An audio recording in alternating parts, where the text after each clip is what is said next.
what's special today's science is every individual has got a variation. No two individuals have exact same anatomy inside. The technology, the biggest impact it will have in the times to come, like we don't care about the pilot who flies the plane when we get in, we should not care about the surgeon who operates. So the recovery is faster, the pain is so much less, and obviously the God has designed this human body so beautifully. Every part is very, very useful.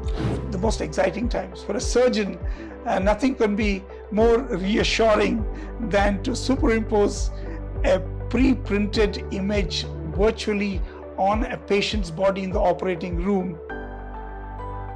Hello and welcome to the New Indian Express Online. I'm Bansy Kalappa. With me is a very well-known guest. We have with us a medical entrepreneur, someone who is the chairman of Sparsh Hospital. We have with us Dr. Sharan Patil. He is also the chief orthopedic surgeon here at the Sparsh Hospital. Well, doctor, welcome on this program. Thank you for having me. Yeah. So for years, medical science has been a mystery, and especially when it comes to surgeries, people have always wondered what is below the skin. And this has been the Indian medical man's big problem right from the time of Sushruta and even Charaka. But nowadays, people seem to have a better idea of what is below the skin, especially when you're going in for surgeries. Yes. Can you explain how? Yes, that's a very interesting question. There's no doubt even the ancient medical science always had different ways of finding out what's underneath the skin. There are two aspects to this question. One is what actually physically is there underneath the skin and how the human body functions. There's been tremendous advancement over the years, and now we know it more and more clearly. When we talk about advancement in science, it's also advancement in our ability to know the functioning of human body and what lies underneath. What's special today, today's science is every individual has got a variation. No two individuals have exact same anatomy inside, or the body doesn't look the same inside. That we are able to personalize it. We are able to know exactly what is there. So our precision has become multifold, so much better.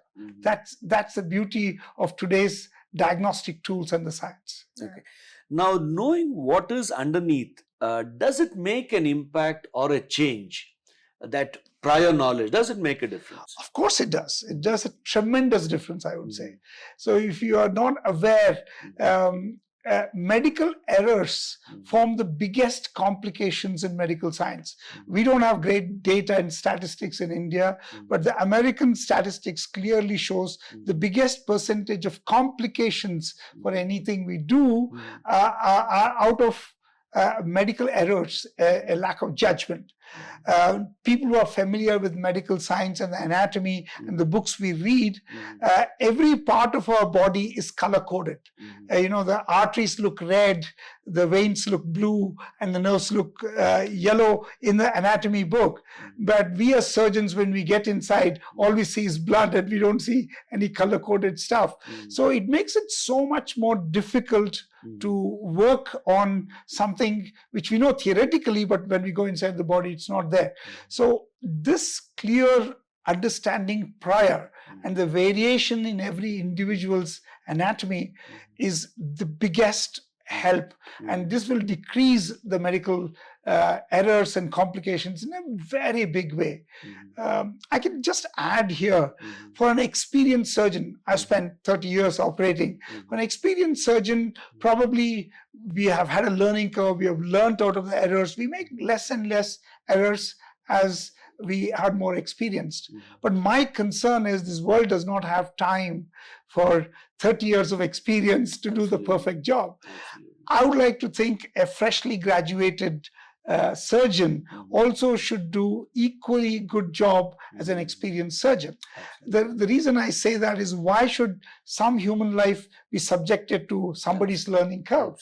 And for me, the technology, the biggest impact it will have in the times to come, like we don't care about the pilot who flies the plane when we get in, we should not care about the surgeon who operates, because everybody is hugely assisted with technology and the knowledge, what is there inside. The planning can happen before, and it's question of execution, and technology will hold us in the right path so that we don't make medical errors. And for me, that's the biggest leap the medical science will have in the times to come. Nowadays, they're speaking of something called 3D printing. Yes. And they say that apart from artificial intelligence, Yes. 3D printing is something which has greatly assisted surgeons. Yes. So what are the different kinds of 3D printing, and is it of any use to you? Absolutely, absolutely. I'm in love with 3D printing. Of course, 3D printing has invaded every walk of life, so it has in medical science. What's amazing about 3D printing, any part of the human body, we want to study it in 3 dimension. We want to touch, feel, move around and understand it in multi-dimensional way. Of course, the CT scans and 3D reconstructions, but they're all on a flat screen. To have it in the hand, touch and feel, and know exactly how do I reach that spot and what do I execute, that planning is so possible with 3D printing. There are different kinds of 3D printing. There is something called as a monofilament and polyfilament and resin printing. These are all different kind of printing. Some of these 3D printed models help us rehearse the surgery even before we execute. What's even more intriguing is the resin printer, what we have, we can do jigs, by which I mean guiding jigs, which we can use inside the operation theater on the patient's body, because they're all sterile, and use them to make some precise surgical movements and cuts and taking the tissue out. This has done 2 things. One is we're very precise, and we take off the entirety of what we want to take off or what we want to do. Second thing is we do not overdo it and cut the valuable or good tissue just for being safe, because this defines everything so precisely. These 3D at Sparsh, what we have now is pretty much all of this in its entirety can be done in-house, right here, right now. Do you have something to show? Yeah, surely I can show that. I can give you an example. This is a 7-year-old boy, and this is how a forearm looks. This is how this is the right side. Forearm looks like that. And it was easy for us to know that on an X-ray and with the symptoms and all of that, this gentleman had the bone is not a normal shape. This bone had become bloated up. It's a very sure sign of, this was biopsied and found to be cancer. And when it's a cancer, and quite often in some of where you don't have precision, they talk about taking the arm out, and that is such a debilitating procedure. Painful, yeah.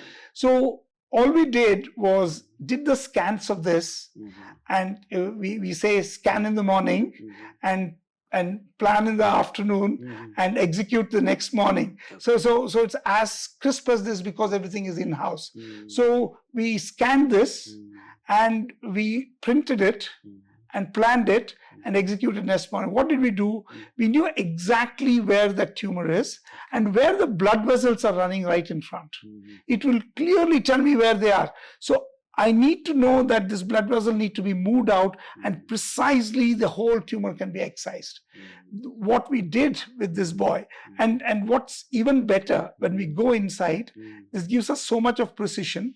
We also printed out a jig. This is a jig. Jig, we understand jigs are used to be very precise. We could use this jig and place this whole thing on his bone. And when we place it on his bone, we have got the slots through which we can use our saw and go and cut it. It will precisely remove what we want. And the impact, overall impact what we had is so tremendous. This boy's tumor is taken away and his arm is salvaged, and he can pretty much lead a normal life. So he doesn't have to amputate his arm like someone told him in Delhi. Absolutely. So there is the effect, the impact is quite tremendous. Yes. And because of the precision, yes, I guess the healing is that much faster. No question. One of the biggest things when we as surgeons go in and operate on human body, anything we do is obviously mutilating to some extent. How the difference between a good surgeon and not so good surgeon is how he handles the soft tissues and how minimal collateral damage is done to the body and the tissues. So because of this precision, we don't dissect beyond what we need. We don't touch the tissues and harm them beyond what is really required. So the recovery is faster, the pain is so much less, and obviously the God has designed this human body so beautifully. Every part is very, very useful. Absolutely. So we are not touching anything where the pathology is not there. Absolutely. So it makes the world of difference what we do. Yeah. Okay. Yeah, but doctor, does that solve the problem when you need to remove an entire portion of the body? Is there something that you can use as a substitute, like an implant? Yes, that's a great question. So I'll tell you classically. Here is a model. I'm sure you all your viewers can recognize dental implant. This is the mandible. So it's not infrequent when a part of the mandible has to be removed because there is a tumor in it. There's no way we can salvage that. So when we remove that tumor, we need to maintain the shape of the jaw and teeth to be implanted on that. So we need to precisely have an implant in its place. This implant, everybody's jaw size is different, and you cannot do it inside the theater. So what we do is we take the images, reconstruct it, and this implant is customized to this person, and it precisely goes and sits where we want it to sit. And this is printed ahead of time. So this implant is 3D printed and it is customized. We go in, remove it precisely with the jigs and take this and put it back. Cuts down the operating time dramatically. What would take 4 hours would take half of its time. In 2 hours, we can complete the surgery. And it is so perfectly sitting there, the adaptation for the face and the human body becomes so much more easier. And that's the beauty. But does it work only with the jaw, or can it work with other parts? Absolutely. There are multiple areas we use this. Me being a joint replacement surgeon, sometimes we do joint replacements or there's some destruction of the bone. So the pelvis, what you see, and this is typically the socket. But what I'm showing now is from a patient whose socket was destroyed. Now, normally when we do a joint replacement, we put a socket here and then put the hip. But in this case, the normal socket would not fit here because already the bone is destroyed. If you try to put a normal socket, it will never work. So what the person would be immobilized for life? Absolutely, not be able to walk around comfortably. So it's a disastrous thing when this happens. So what is possible today is without going inside the body and figuring out what is wrong and what is to be done, we take a 3D printer and then see the contour, the destruction of the bone and everything else, and put it in our system where an implant is printed, customized to the need. So this is typically an implant. Normal implants, this is the socket. Normal implants don't look like this. So this is a socket which fits in so perfectly here. And we know where each screw goes, how it, so much of medical science and orthopedic is carpentry. So if we have a precise fitting socket, this will last for 20 years like this. If we do not put it precisely, it doesn't work. And it is so accurate. The technology today is so accurate. 99.9% is the accuracy. If I do this printed and I go into the human body with this and I put it here, the mismatch is less than 0.1. So you can imagine what kind of luxury the surgeon can have, how little the mistakes can be, and how well we can do this. Amazing. So these are titanium implants. Absolutely right. These are titanium implants. Okay. Like we keep talking today, 3D printing, you go online and book a 3D printer, you can get it in 20,000 rupees. But what we have in our lab are something very, very sophisticated, where there's a process called segmentation. A lot of software, a lot of other things go into it to convert the images into understandable or reproducible 3D printable kind of situation. That is the differentiator. To have something in-house, in the past, it would take weeks to get something like this done while the patient waits. Today, at our organization, like I said, it can be done in 24 hours. Execution can be done. Yeah. Also, doctor, what is the future? How will this technology go from here? The technology has got no limits and possibilities are amazing. Even as we speak today, what I'm talking is 3D lab outside the operating room where we print this, do the implants and all of this. Virtual reality and extended reality is what we are talking about. So whatever I'm talking about, playing around with models, that can be done with the goggles with a virtual reality or an extended reality, we have started calling it. And we could play around with these images virtually. And we can superimpose this virtual reality or extended reality onto the patient's body while operating. So if I'm operating, the images are superimposed on the real patient who's lying there. So I'm operating with this camera, which will tell me precisely where I am. So the most exciting times for a surgeon, nothing can be more reassuring than to superimpose a pre-printed image virtually on a patient's body in the operating room and know exactly where I'm going. It'll navigate me to perfection. I think that is the greatest service we can do to the people who come to us, and that's how precision science can be delivered. So, what is this special help or equipment that is used in surgery called the AI goggles? Yes. What is this? Yes. So it's very interesting. This is a 3D surgical goggle, as you can see this. So once you wear this on your head and you see through these goggles, you can pretty much see the entire 3D printed model. And when you see that, in fact, it's exactly like a video game after that. And most of this technology, by the way, has arisen out of advancement in video games. Wow. So you can hold this and pretty much move the model around and see it from every angle. So that's like a joystick. Absolutely. This is exactly like a joystick. You can even measure the distances. You can do wonderful things with these. This gives you that you don't have to imagine too many things once you have these things in hand. That's how it works.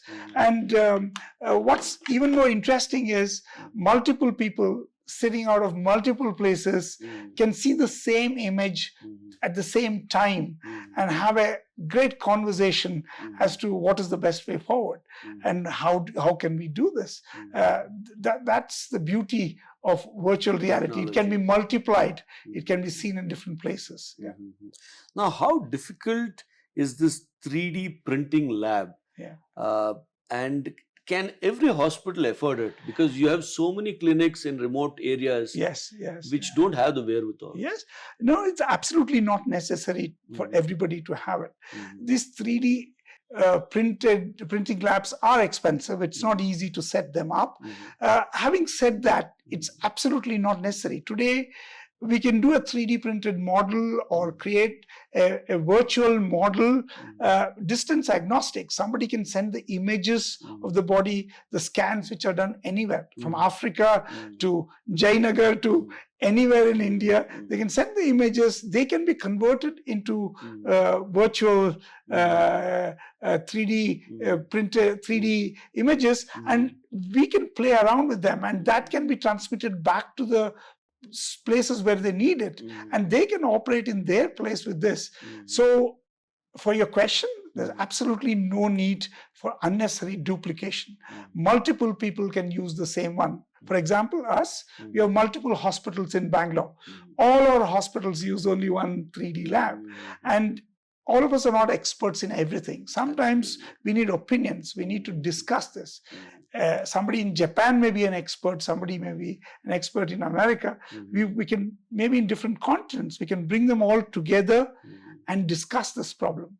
I truly believe, as a philosophy, for a patient, what's not important is what I can offer. What's important is what that person's problem deserves. I truly believe in the combined wisdom of the medical fraternity to deliver the best for the patient. One, I'm a strong believer doctors should have the least amount of ego and more amount of combined wisdom of all the wherewithal, because if we love our patients, we want our patients to have the best. Absolutely. Thank you. Thank you. So there it is, Dr. Sharan Patil explaining that 3D printing, this is really rescuing hundreds of patients. One, the length of surgery is shortened. Number two, those tissues which otherwise could have been compromised or removed, they are not done so. And these tissues which are removed are only the seriously affected areas. And number three, the patient can get to walk out much sooner than expected. Thank you for watching.